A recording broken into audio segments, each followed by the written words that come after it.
morning. My name is Lucie Sara ZAVODNA.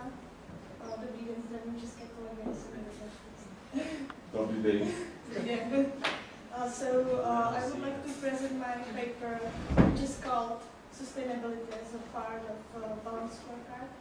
And before I present my paper, I would like to show you some pictures from my city and from the university where I'm from. From Tatra Mountains, please. No. No. It's not Slovakia. So we can see some pictures from city. Famous fountain, the first one, and the newest one on the left. And this is the city view from the top. And also from the university, you can see we have some historical parts as well as the new buildings on the right side. So you are welcome to come, and if you come, please contact me and I will do my best to show you the city and also the traditional things from the Czech Republic, especially beer and other nice things we have. Very nice proposal. We take into consideration. We have to take into consideration. So back to my presentation. It's not going to be boring. And it's going to be short, I promise. Not very short. So the main aim of the paper is to introduce the sustainability and to implement sustainability in the concept of balanced scorecard. The main research questions were how to measure sustainability. You may know that sustainability is now a part of, I would say, everyday life.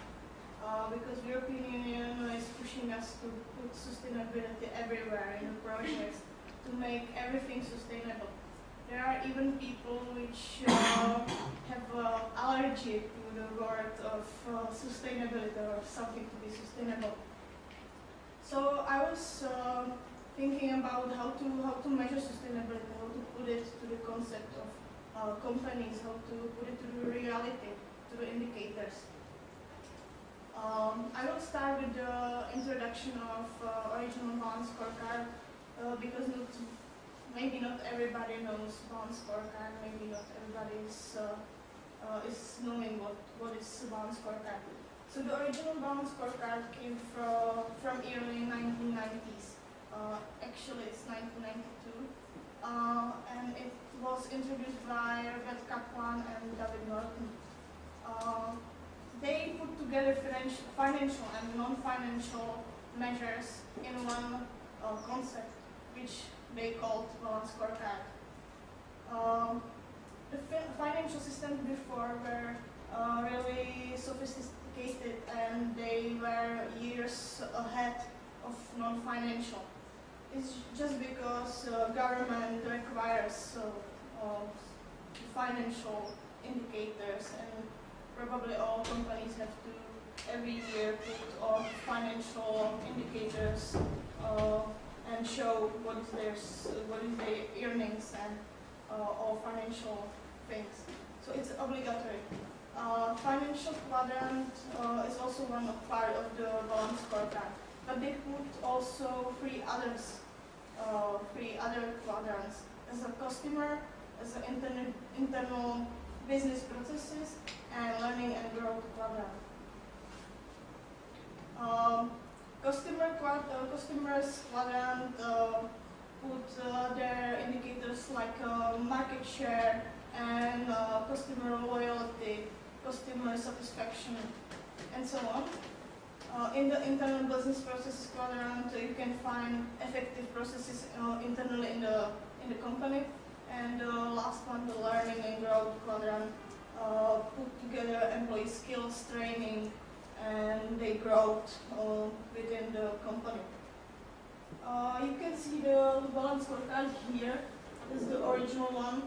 And for all quadrants, you can find objectives, measures, targets, and initiatives.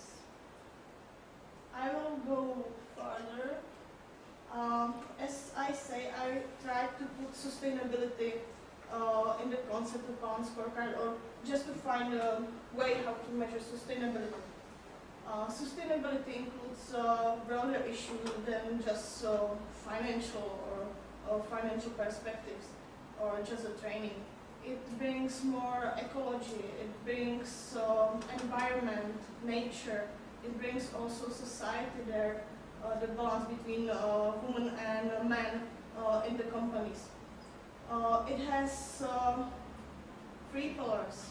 The first one is economic, of course. The second one is environmental, and the third one is the social pillar. All 3 together make sustainability work. The definitions of sustainability are different. It depends who is finding this definition. It depends if it is government, if it is NGO, if it is company, or if it is scientific definition. Donella Meadows, which is famous by the book Limits to Growth, you may know it. She defined a sustainable society as the one that is far enough, flexible enough, wise enough, and not to undermine either its physical or social system of its support. It means that the society should be smart enough not to take all resources at the moment and leave some of them for the future generations. There are some questions about that because we don't know how many resources we have at the moment. That's the first question. The second one, how many resources future generation will need? And there are more and more questions about that.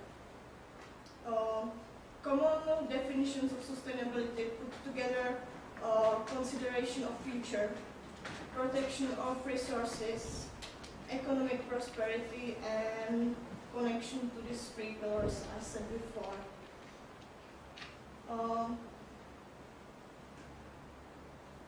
So this is one of the most popular definition of sustainability says, and it's a Bruton Commission and its report, Our Common Future, says that the sustainability development is development that meets the needs of the present without compromising the ability of future generations to meet their own needs. It's also the questions about the needs we need at the moment and the needs we will need in the future. Is our need just water, or is our need to have computers? And what will be the needs of the future generations? Will they need the same computers as we have, or will they need some other better computers? There are actually 3 possibilities how to incorporate sustainability into the measurement system.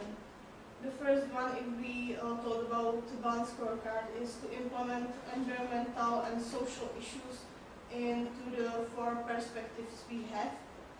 That means just to have some indicators to put in financial or to growth perspective.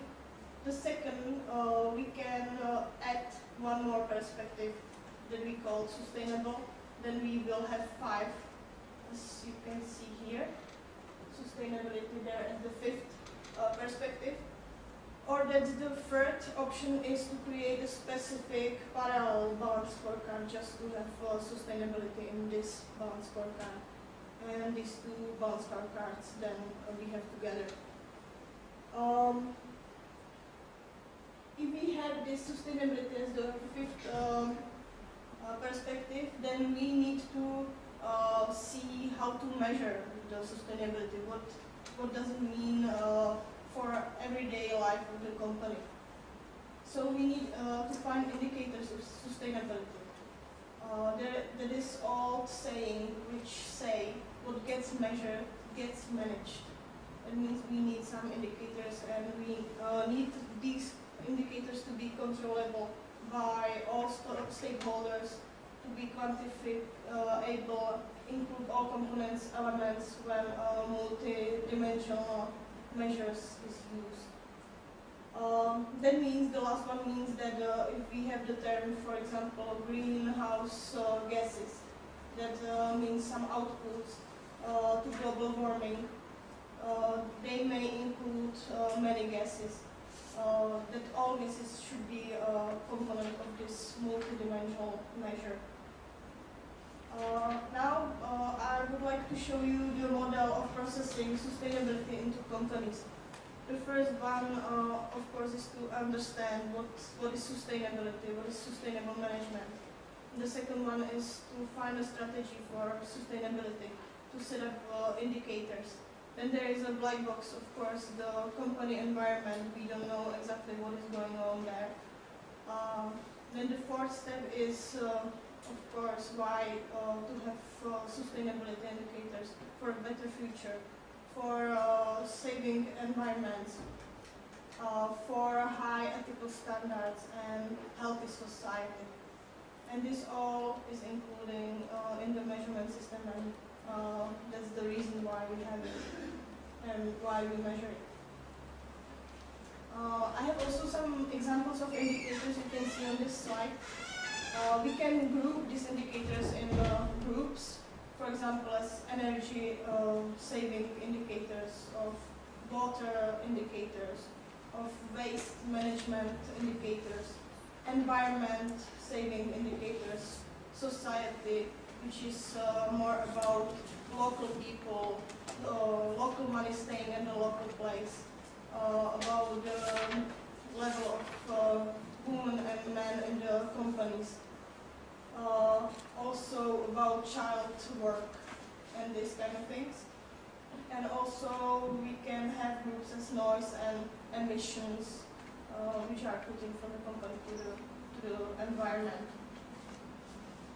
I'm slowly going to the conclusion.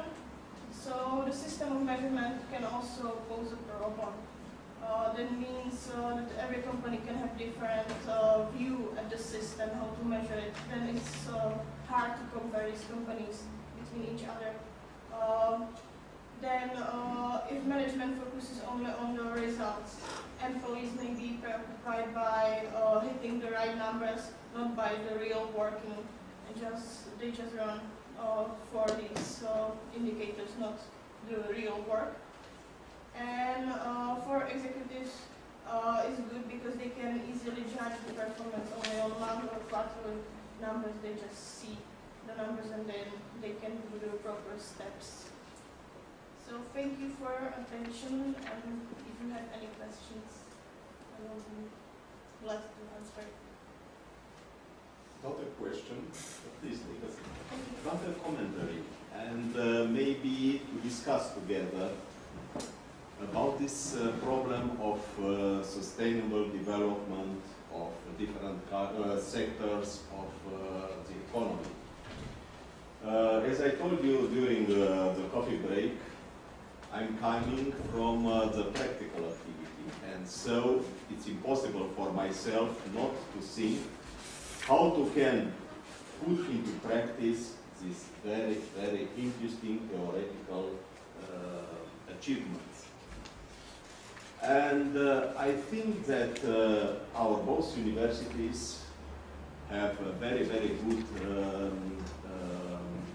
research teams. And why not to cooperate in the future? Maybe with European Union financement, to try to put into practice this philosophy of development for some sectors considered like priority for our countries. I think for Romania maybe very, very interesting is to think and to study the possibility of the sustainable development of the tourism. And maybe for your country, because you are looking for tourists like Romania. It's very, very important. You have very good resources in the field. Romania has also these resources. And to develop a common research team, to study how to implement in Romania and maybe in Czechoslovakia. And excuse me, I am poor and I am thinking in Czech Republic to implement sustainable development of tourism. with concrete activities, with concrete problems for the sector, and to offer the sector the conclusions of our common research activity. This is a proposal. That's actually what I do. I'm doing the research in sustainable tourism Yeah. and also sustainability as a whole. But I'm doing also the sustainable tourism. That was actually the topic of my dissertation thesis. Oh. And yes, it's really. And after that, you had all the opportunities to discuss with the Romanian university community the problem of cooperation in the field of economic research activity. It's also a future trend in tourism. Yes. Yes. Okay. Thank you very much. Thank you.